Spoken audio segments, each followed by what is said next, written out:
Assalamualaikum warahmatullahi wabarakatuh. Selamat datang di Universitas Islam Negeri Dato Karama Palu, sebuah lembaga pendidikan tinggi Islam yang terus berkomitmen melahirkan generasi pendidik profesional dan berakhlakul karimah.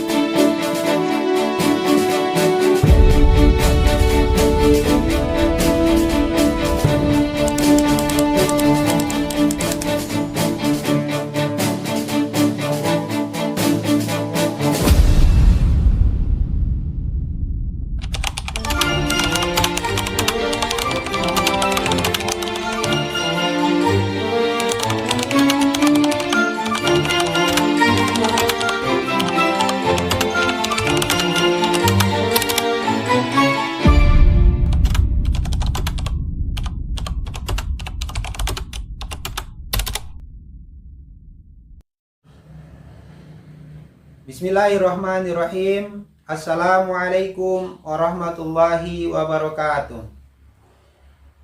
Yang terhormat Bapak Ibu dosen dan guru penguji uji kinerja PPG dalam jabatan batch 2 tahun 2024. Perkenalkan, nama saya Mahfud Laukum, SPDI, Guru Pendidikan Agama Islam dan Budi Pekerti di SDN Impres Lalong, Kecamatan Labobo, Kabupaten Banggai Laut, sekaligus sebagai mahasiswa batch 2 PPG dalam jabatan tahun 2024, program studi Pendidikan Agama Islam di LPTK Universitas Islam Negeri UIN Dato Karama Palu dengan nomor induk mahasiswa 241700269. Pada hari ini, Selasa, tanggal 28 Januari tahun 2025, saya akan melaksanakan uji kinerja di SDN Impres Lalong, Kecamatan Labobo, Kabupaten Banggai Laut pada fase B kelas 4 dengan materi tanda-tanda usia balik dan tanggung jawab yang menyertainya dengan model pembelajaran PJBL. Berikut video praktik pembelajaran saya. Assalamualaikum warahmatullahi wabarakatuh. Waalaikumsalam. Bismillahirrahmanirrahim. Assalamualaikum warahmatullahi wabarakatuh. Waalaikumsalam warahmatullahi wabarakatuh. Kabar? Sehat? Sehat. Amin. Ujian itu kita panjatkan atas segala nikmat Allah Subhanahu wa Ta'ala kepada kita semua. Sehingga hari ini kita bisa dipertemukan kembali pada pembelajaran kita hari ini. Kita sambil biar relax, biar semangat. Oke? Tahu lagu tangan ke atas ya? Tahu ya? Oke, sama-sama kita menyanyikan lagu tangan ke atas, nanti dilanjutkan dengan berdoa. Oke, 1, 2, 3. Tangan ke atas menggapai bintang, tangan ke samping burung yang terbang, tangan ke depan ikan berenang, duduk yang rapi siap berdoa. Teman-teman, sebelum kita belajar, mari kita berdoa. Bismillahirrahmanirrahim.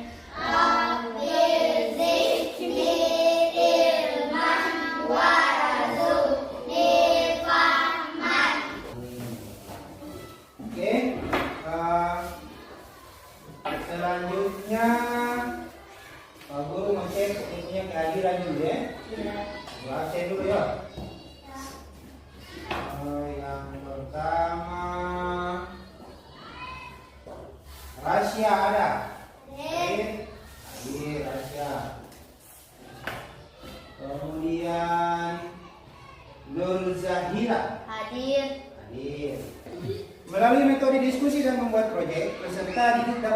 memahami tanda-tanda usia balik dalam pandangan fikih dan biologi serta tanggung jawab yang menyertainya dengan baik dan benar serta dapat menerapkannya dalam kehidupan sehari-hari. Paham? Oke, baik, lanjut. Sekarang langkah-langkah pembelajarannya. Ada beberapa langkah atau ada beberapa rangkaian nanti tahap yang akan kita lalui dalam proses pembelajaran kita kali ini. Yang pertama ada pembagian kelompok. Jadi nanti Pak Guru akan bagi kelompoknya, ya. Jadi akan jadi kalian akan jadi 2 kelompok. Kemudian setelah pembagian kelompok ada kalian akan berdiskusi, ya, berdiskusi dalam kelompoknya. Setelah itu yang ketiga ada rancangan proyek, ya. Jadi kalian akan merancang sebuah proyek, sebuah karya. Kemudian tentu proyeknya terjadwal. Jadi proyek itu harus selesai hari ini, ya. Proyeknya harus selesai hari ini, ya. Kemudian pelaksanaan proyek, ya. Jadi kalian akan membuat proyek. Setelah proyeknya jadi, ya, setelah proyeknya jadi dipresentasikan, ya. Sebelum kita masuk pada pokok pembahasan kita ini, perlu tanya dulu, ya. Perlu tanya, pernah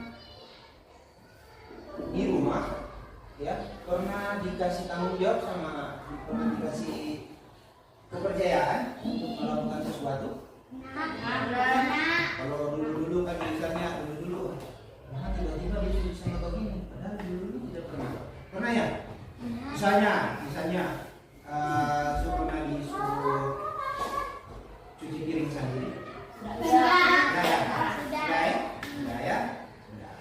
Mantap. Dalam Islam, pertumbuhan atau perjalanan seseorang itu bisa dikategorikan 3. Ya, yang pertama ada di gambar nomor 1 dan nomor 2. Ya, itu di dalam Islam bisa juga disebut tahap seseorang masih bayi atau balita.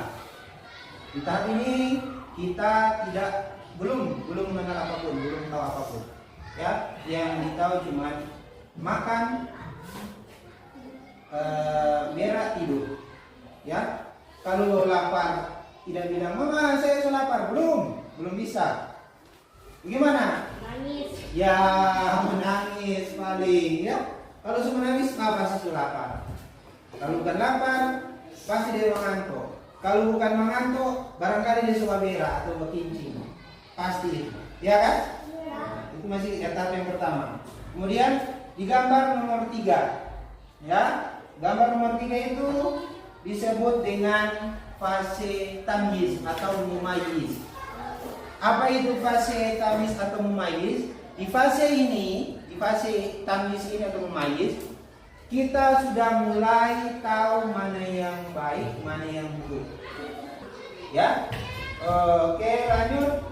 Nah, ini tahap yang ketiga, ya, kategori yang ketiga dalam Islam itu dimulai dari nomor 4 sampai nomor 8. Ya, apa namanya? Disebut dengan usia balik. Sekarang Pak Guru dia tanya dulu. Sekarang kamu punya umur berapa? 9 sampai 10? 9 sampai 10 tahun Kak. Kenapa ini Pak Guru kasih warna kuning? Kenapa? Pernah lihat lampu traffic light? Lampu merah. Nah, lampunya warnanya ada apa? Merah, kuning, hijau. Kalau merah artinya stop.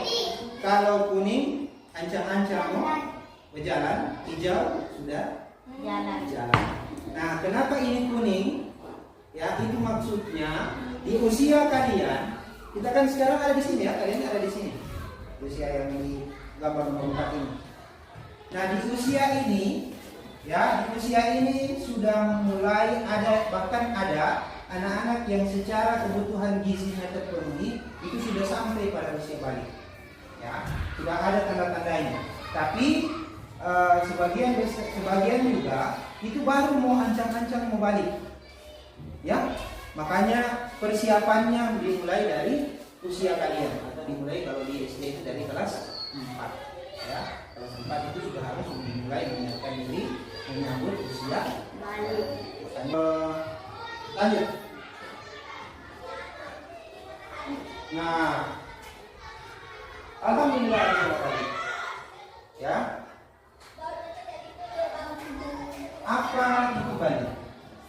Ya, sekarang Pak Guru akan menjelaskan sedikit tentang pembahasan kita. Apa itu balik? Balik secara bahasa artinya sampai. Menurut ini ada percakapan, ya, ada percakapan antara adik dengan kakak ini.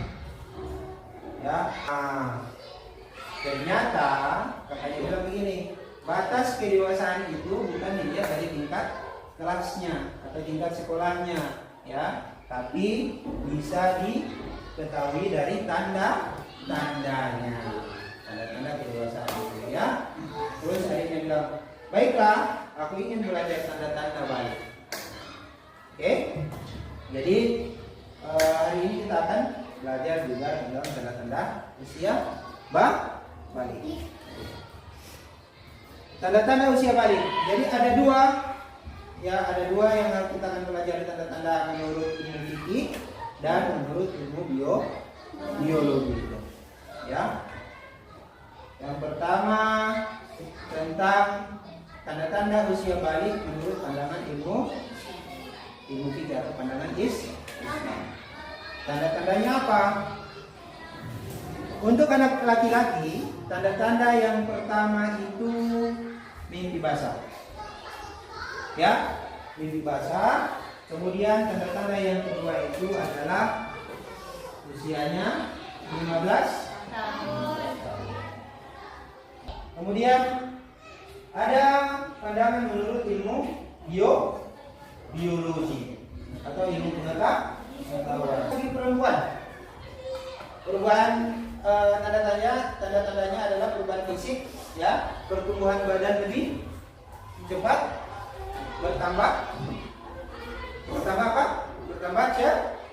cepat, ya. Jadi pertumbuhannya lebih cepat, ya. Nanti tanda-tanda lain apa? Dia akan menjadi lebih aktif. Kemudian nafsu makannya meningkat juga. Jadi buat laki-laki yang nanti kuat makan, yang perempuan juga nanti kuat makan, meningkat nafsu makannya. Kemudian perbedaannya dengan laki-laki itu, kalau laki-laki itu suara lebih berat, kalau perempuan lebih merdu. Ya, makanya banyak yang jadi penyanyi, banyak yang cewek-cewek, ya, yang perempuan, karena semakin dewasa semakin merdu suaranya, kulitnya akan jadi lebih halus kalau yang perempuan, ya. Jadi dibanding dengan laki-laki, kalau laki-lakinya tidak semulus dengan perempuan. Nah, kalau laki-laki badannya juga itu kekar, badannya kekar, otot, ya. Kalau perempuan dia lebih halus, ya. Paham sampai sini? Paham. Oke, kita lanjut. Kalau tadi tanda-tanda, sekarang ada kewajiban. Jadi ada kewajiban bagi setiap anak yang sudah balik. Kalau orang sudah balik, yang sudah haid bagi perempuan, yang laki-laki sudah mimpi basah, itu kita sedang berhadas besar, ya. Nah, saat itu juga kita sudah punya kewajiban untuk mensucikan diri dengan cara apa? Mandi. Ada istilahnya mandi wajib, ya. Kemudian yang kedua, kewajiban yang kedua, sholat fardu. Kemudian kewajiban yang ketiga adalah menutup aurat itu sesuatu yang harus ditutupi. Kalau laki-laki di mana auratnya? Dari pusat sampai bawah lutut. Itu auratnya laki-laki. Perempuan mana? Semua anggota badan kecuali mata dan apa ini? Tangan ini. Kalau tangan ini tangan. Telapak tangan. Selanjutnya yang keempat, kewajibannya adalah menuntut ilmu. Kemudian kewajiban yang terakhir adalah berbakti kepada orang. Jangan lupa, ya, kewajiban kita adalah berbakti kepada orang. Maju ke depan sambil tersenyum, mundur ke belakang sambil tertawa. Digulung-gulung, bertepuk tangan, melompat-lompat, teriak hore, hore. Oke, tepuk tangan. Boleh duduknya. Bapak guru bagi untuk kelompok duanya dulu. Kelompok guru ini kelompok dua ada KPD-nya ya, ada masing-masing. Oke, satu orang itu. Kemudian kelompok satu. Ini, ya. Jadi ditulis namanya ya. Oke.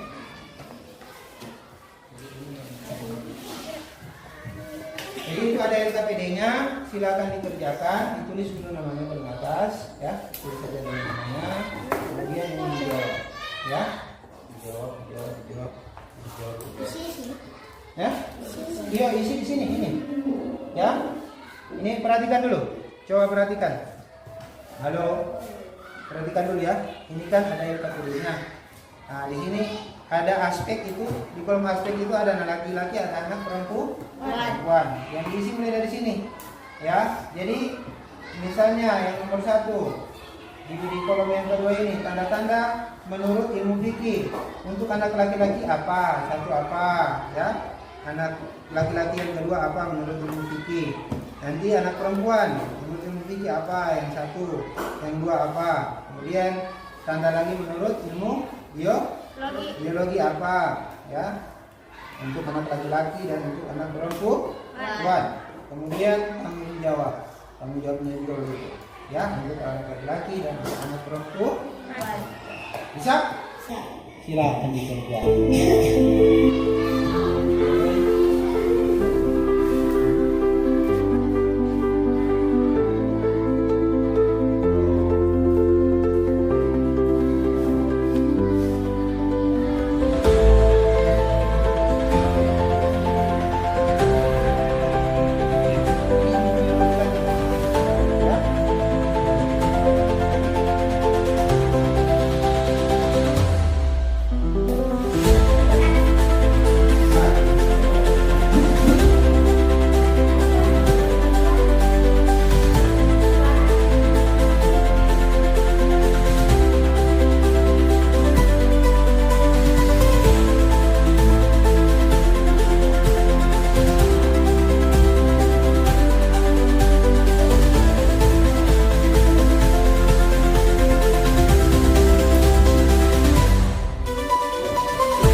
selalu gembira.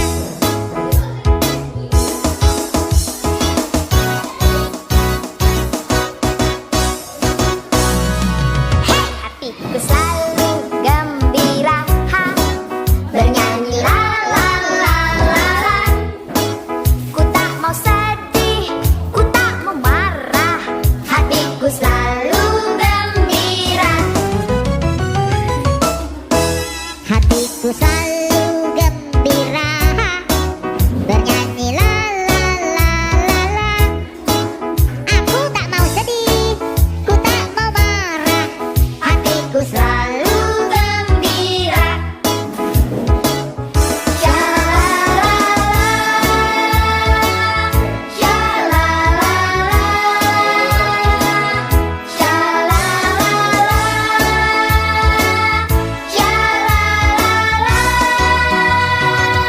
Hatiku selalu gembira.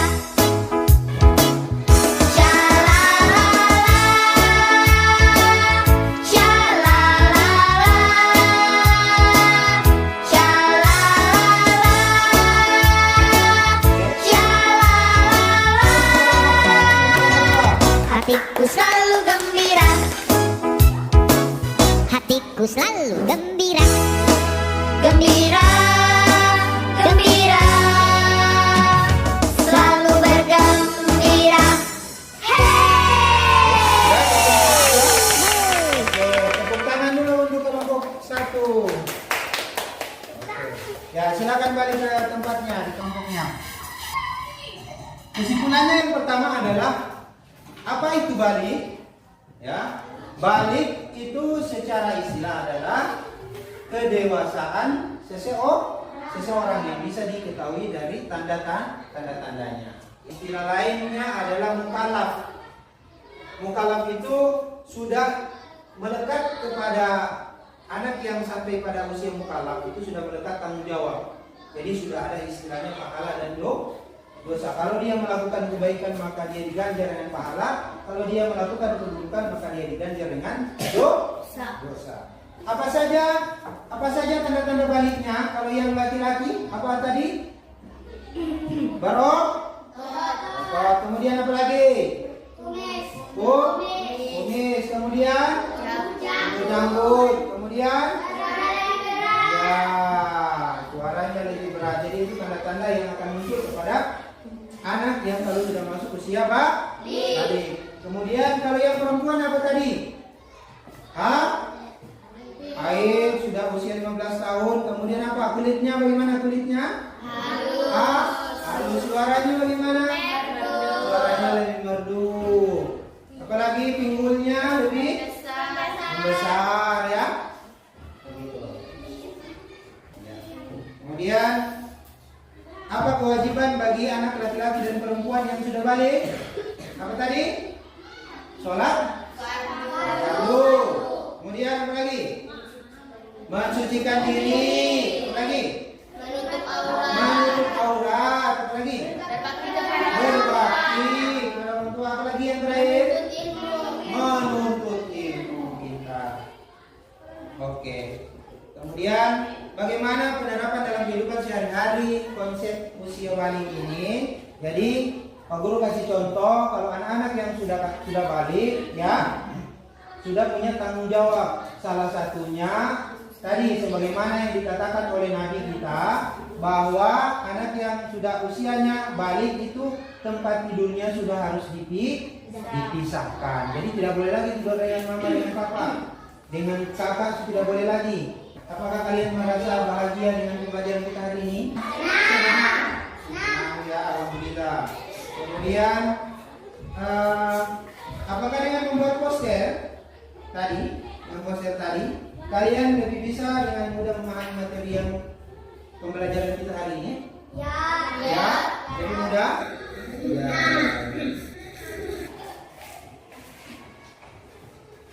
Ini asesmennya, gambar asesmennya.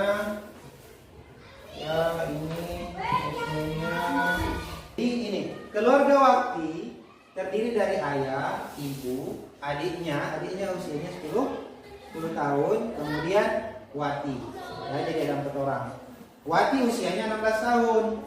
Kemudian ketika sholat maghrib, ya, ketika sholat maghrib, semua anggota keluarga bersiap-siap untuk melakukan sholat kecuali Wati. Adiknya Andi menegur Wati untuk segera melaksanakan sholat maghrib. Nah, menurut pendapatmu, kenapa Wati tidak mengerjakan sholat maghrib? Ya. Kemudian yang kedua, apa alasannya? Atau jelaskan alasan mengapa Wati tidak melaksanakan sholat maghrib. Jadi itu silakan dikerjakan. Oke, baik.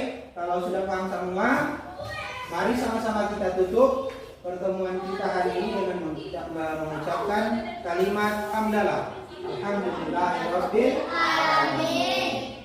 Sampai sini paham semuanya? Jelas? Jelas? Ya. Alhamdulillah, pertemuan kita hari ini telah selesai. Kalau sudah paham, sudah jelas semuanya, Pak Guru akhiri pertemuan kita hari ini. Wallahul muwaffiq ila aqwamit thoriq. Assalamualaikum warahmatullahi wabarakatuh. Waalaikumsalam.